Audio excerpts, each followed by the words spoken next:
to drop it from the sky? Is he going to send somebody to give me money? Well, no, it doesn't quite work like that. But this is how it does work. There is a thing called intuition and inspired action. When you become intentional about your life, things begin to align to help you create the life you desire.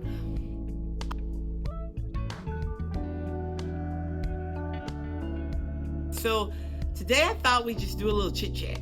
We talk about what's happening in 2026, answer some of your questions, and just chat. I got my coffee. I hope you guys get your coffee. And let's just jump into it. So this year, I told you guys at the beginning of the year that things were changing in my business and changing in my life. And so in 2025, I set some really heavy duty intentions. And I set intentions not only about my life and my business, but how I wanted to continue to grow my wealth and to leave a legacy for my children. So that was a lot of work around money mindset and millionaire mindset and seeing things different, which was really very interesting because of the trajectory the world was taking at that time. Last year, we heard a lot of things about, recessions and money and all this kind of stuff. So what I had to do was I really had to pull myself away and get intentional about how I wanted to move forward and stay in a place of expecting and understanding and knowing who my source is. Because you know what? Sometimes in life what happens is that we fill our heads with a lot of nonsense. Like we watch TV, we listen to the news, we listen to other people, and it can throw you off balance on what you know that you know. And for me, I knew beyond a shadow of a doubt that God was my source and that there was no other source. So it didn't matter to me what people were saying. It didn't matter to me what people were thinking, how they were saying things were going to work. I knew that I was going to be okay, and that was my mindset. But having a millionaire mindset, right, is more than just having millions of dollars in the bank or having money in the bank. Having a millionaire mindset is you understanding that you are provided for by a source that is unlimited. And I think that a lot of times we struggle with that because of upbringing, the way we were raised, things we heard, things we see. And really, if we have that worker bee mentality, which a lot of people have that worker bee mentality of, I have to work. If I don't work, there's not going to be any money that comes in. And if I don't work hard, I'm never going to make it. I'm going to tell you something that maybe you might not know, and that is very rarely does someone get rich or wealthy from working a job, right? If you're working a conventional job, you have to have multiple streams of income. If you don't have multiple streams of income, it's rare that you get rich. Now, you can get lucky and get rich, but usually an employer that you're working 9 to 5 for and making a traditional salary, you're not going to get rich. That's where your mindset comes in about wealth. There are so many ways that we can build wealth that we don't even know about. And I remember in beginning of 2025 into 24, I did the Wealthy Woman series where I went live on Wednesdays and I talked to you about building wealth and things that we learned in our Millionaire Mastermind group. And I'm telling you, there's so many things. You don't know what you don't know until you don't know what you don't know. When you don't know what you don't know, you like, oh my God, I had no idea. Like, did you know that you can be a Delta partner and shop on Delta's app and get points for travel? Like, I just threw that out there because somebody asked me a question about how can you earn more money by doing things that you just do every day. So let me just jump into that question real quick. Someone said, Fran, how can you earn money? I know you talk about high interest savings accounts and things like that, but how can you earn money by just doing normal things every single day? Delta shopping is probably one of my favorite things right now. So if I want to shop at Costco's or Sephora or wherever I shop anyway, wherever I'm going to spend my money anyway, I go to the Delta shopping app. I put in my SkyMiles number and I shop there. Sometimes you can get $6 per point. I mean, six points per dollar. You can get 10 points per dollar. You can finance your whole trip just by shopping like you do every single day. Those are things that people don't tell you, right? They don't tell you. But once you get into that shift of I'm wealthy, I'm going to create wealth, I'm going to continue to create wealth, your intentions is sent out to the universe, and the universe begins to bring you things. I didn't know about Delta shopping. I was on a plane, and the lady sitting next to me in first class told me that she was shopping on Delta, and that's how she paid for her trip. Right? We don't know what we don't know. Another thing that you can do is look for perks when you shop. Look for cash back options.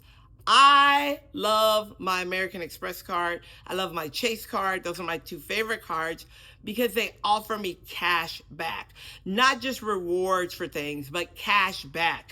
You can take that cash back. You can pay your card off if you like, but you also can take that money and put it into a high interest savings account and let it make money for you. So those are just a few things that you can do in your average everyday life to create wealth. But if your mindset is broke and all you're looking at is broke stuff, you're not going to think of ways to create wealth. You're not even going to look for ways to create wealth, right? But here's the thing. God is a source of my abundance. God is a provider. And what happens is a lot of people, I think, get hung up on the how is God going to provide for me? Like, is he going to drop it from the sky? Is he going to send somebody to give me money? Well, no, it doesn't quite work like that. But this is how it does work. There is a thing called intuition and inspired action. When you become intentional about your life, things begin to align to help you create the life you desire. I remember being in a room with people who had it all together. At that time, I did not have it all together. I was in this room and I got to be in this room with this millionaire teacher, Bob Proctor. A lot of you may know Bob Proctor. I was doing his course called The Winner Circle. I love Bob Proctor for multiple reasons. Number one, I love Bob Proctor because his voice is really heavy and he commanded the room and he just, it felt like you know what you're talking about. And number two, I loved him because he made you realize, not feel, but he made you realize that you could do anything in the world. Like, you can come from absolutely nothing, no way, and there will be a way made. It was really amazing. And I remember when I started doing the Winner's Circle, I really could not even afford to be in the Winner's Circle. Let me just tell you that. I could not. And I remember asking my parents for a loan. Okay. And my dad was like, you owe us enough money. And I was like, I know, but I'm going to take this course and it's going to help me in the long run. And I'll be able to pay you back soon, right? So back then there was no Afterpay. There was no Affirm, none of that. It was you pay it with your credit card or you don't. And so my mom loaned me the money. My dad did not. My mom loaned me the money. And I took this course and I ended up being in the room with him actually teaching the course. And I remember how he talked about understanding and knowing that there is something bigger working for you, that your higher power, your higher source is always working within you. Now, coming from my background, that was easy for me to understand that God was with me. But to understand that God was working through me, that was a totally different thing for me, right? I was like, well, I don't know about that, because we have this impression that God's this big man sitting in the sky, not working through you, right? And so once I got my mind wrapped around that, my life began to change.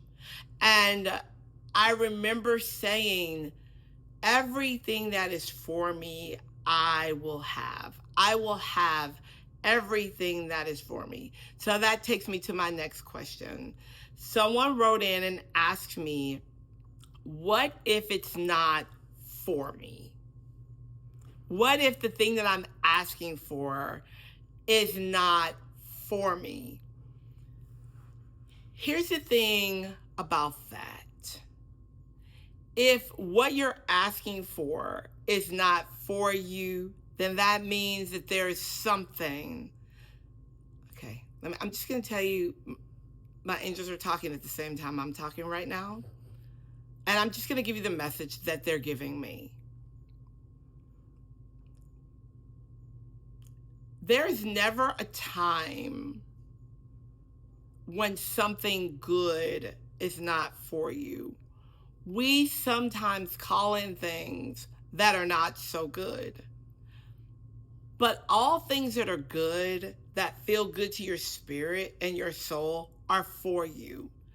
Sometimes there's something better for you than what you believe to be the best thing.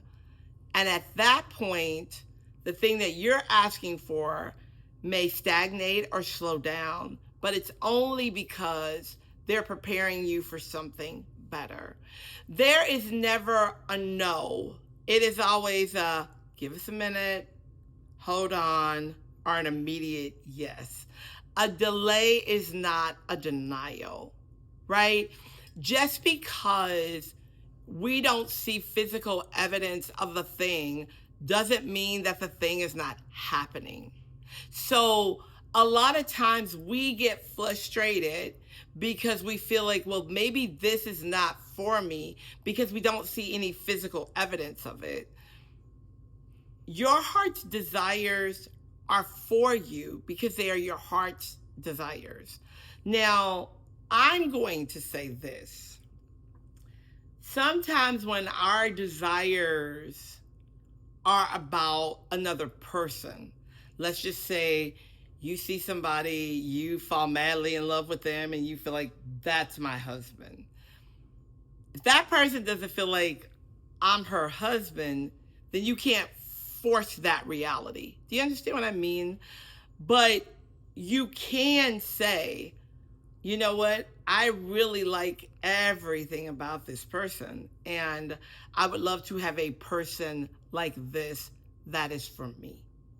Okay, so just because we don't see physical evidence of a thing happening does not mean it's not happening.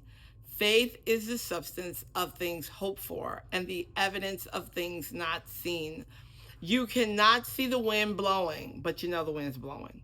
You cannot see when the clouds are shifting and the rain's ready to fall. We don't know where to fall. We know the rain's falling from the sky, but where it in the sky, we don't know. But we know that it's raining. You have to have that kind of faith about your life and know that you are to be great in whatever it is that you choose to be. You are to be successful in whatever it is that you choose to be. You are to be confident and know that you know beyond a shadow of a doubt. When you have unshakable faith, amazing things happen because you don't believe for the alternative, right? There is no alternative. This is going to happen because this is what I believe for. So I hope that answers the question. I got another question about manifesting money. I get a lot of questions about manifesting money, and I believe in manifesting money from a spiritual standpoint. When I manifested my first big chunk of money, my very first big chunk of money, I was moving from my corporate job, which I absolutely just did not like at all. Um, and I was moving into figuring out what my life was supposed to be like, what my life was, because I was never happy working for anyone else, even though I did it because I felt that that was what I was supposed to do conventionally, work for somebody else, right? So I did it. But when I had no choice but to kind of sit with what's next, what are we going to do next? How are we going to do this? I had to really get my mind out of the state of I have to have a job to live, right? I have to have a job to live, and move it into money comes from everywhere. Money is available to me. There's always more money. Now, with that mindset change, I did not just sit on the couch and wait for money to fall or for somebody to call me. I ask for inspired action. I asked for direction. I asked for clarity. I wanted to know, what do I need to do? How do I need to move so that I can attract the things that I desire? Guide me, show me. So I prayed a lot, and I said in the silence a lot, and I journaled a lot. I really took the time to journal my fears out because I personally was a worker. I believed in working. Like, that's how I was raised. You get up, you go to work, you work, work, work, work, work, and you work until you can't work no more. So that's how I believed that life was supposed to be, until I didn't have an option.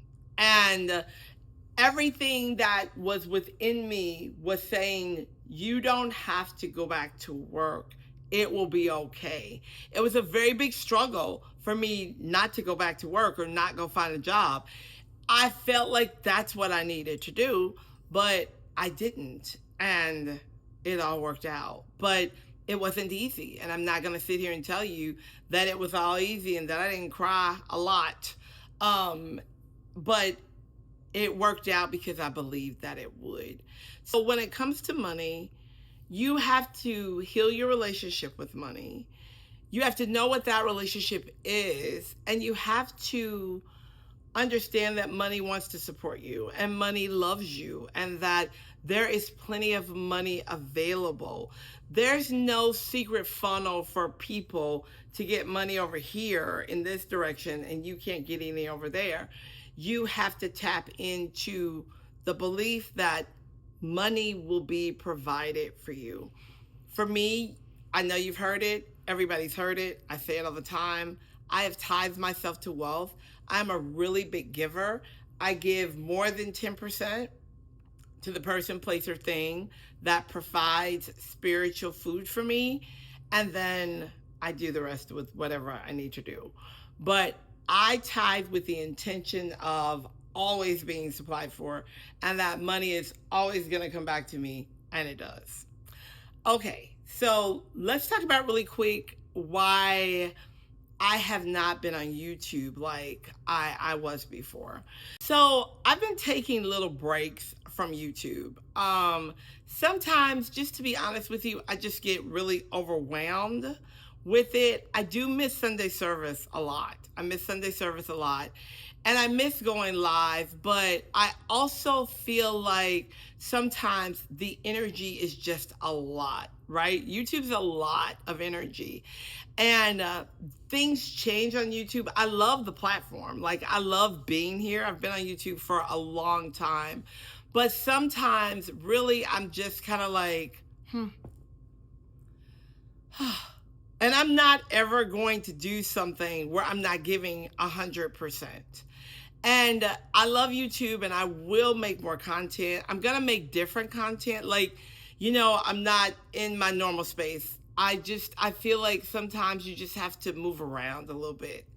And what I feel is that what I put out will always reach who needs it. You understand? So I don't stress off of the numbers. I don't stress off of that. And I know that a lot of people do. I didn't get this much views on it. My intentions are always for my videos to find those who need it, who are looking for what I offer. And it always seems to be that way. But sometimes if you don't feel it, like sometimes I don't feel it. I'm just like, I just can't do it. I just don't do it. So I want to make sure that I'm always giving you guys good quality things. And so sometimes in order to do that at a very high capacity, you have to take a break. And I think that that's in anything in life. You have to take a break sometime. And so that's because I've had people say, well, why don't you go live every week like you used to? Or why don't you do this every week like you used to, or whatever. Going live every week is extremely taxing. Let me just say that. It's taxing. I know that some people go live every day. I don't know how they do it because I'm thinking, every day, right? But I also run a full-fledged business. I run an academy. I have several masterminds and groups that I do besides YouTube. And I want to give everything 100%. So sometimes I just take a breather, right? I just take a beat because I need that for my mind, body, and spirit. I've had some really interesting opportunities this year. I've got to work with some phenomenal people and some phenomenal businesses. I've been doing a lot of intuitive design work, and I don't know if I've ever talked to you guys about that, but my intuitive design work is where I go into people's homes and I help them design the space to change the energy of the space. I work with a lot of realtors doing that to help them sell houses, or people who want to sell their houses. And I love that because every home has a story. Like your home has a story. Every home has a story. So I've been doing a lot of intuitive design work, which I absolutely adore. It's so wonderful. And I've met some really amazing people. I've traveled like in the last 6 months. So 20 to now, in the last 6 months, I've been to probably 3 different countries and probably, oh my gosh, 8 or 9 states. I actually stayed in one state for 2 months because this realtor had homes that she was flipping and things like that. And it was so fun and amazing. And I think I'm sharing this because I want to tell you this. It's on my heart to tell you this. So I'm going to tell you this. And I'm going to leave you guys with this. All right? Sometimes in life, we think or we feel like when I started this business, I was doing readings for people in the back of a salon, right? And, oh God, I'm getting emotional about that. That was a long time ago. I'm getting emotional about that. I'm getting emotional about that. Like, wow. Okay. Wow. I was doing readings and the back of a salon for people that were very, very wealthy. And when I started that business many, many years ago, I kind of thought that was God's plan for my life, that I would be doing readings for people, and that's all that I was doing. And through me doing readings and being dedicated to that process, doors just begin to open and open and open and open and open. And now I look at my life and I sit here as a business owner of multiple businesses, um, but still using my gift to enhance the lives of people. It is such a wonderful thing when you follow the path of your purpose, right? Had I never started doing readings for people, had I never started doing those one-on-one sessions or those group sessions for people, I would have never, ever been doing what I'm doing now. I didn't know that doing those readings in Kansas, in that little place in Kansas, would take me all over the world reading for people that I don't even think I'd ever be in the room for, or working for people that I don't even think I'd ever be in the room with, right? It's so amazing. So I'm telling you this to say that if you have a purpose that you feel in your soul, if you have a vision for your life, if you have a dream, that you should follow it. You should follow it. And by all means now, wait a minute, let me say this. By all means, don't say, oh, Dr. Fran told me quit my job and go follow my dream, because that's not what I'm telling you. What I am telling you is if you have a dream, right?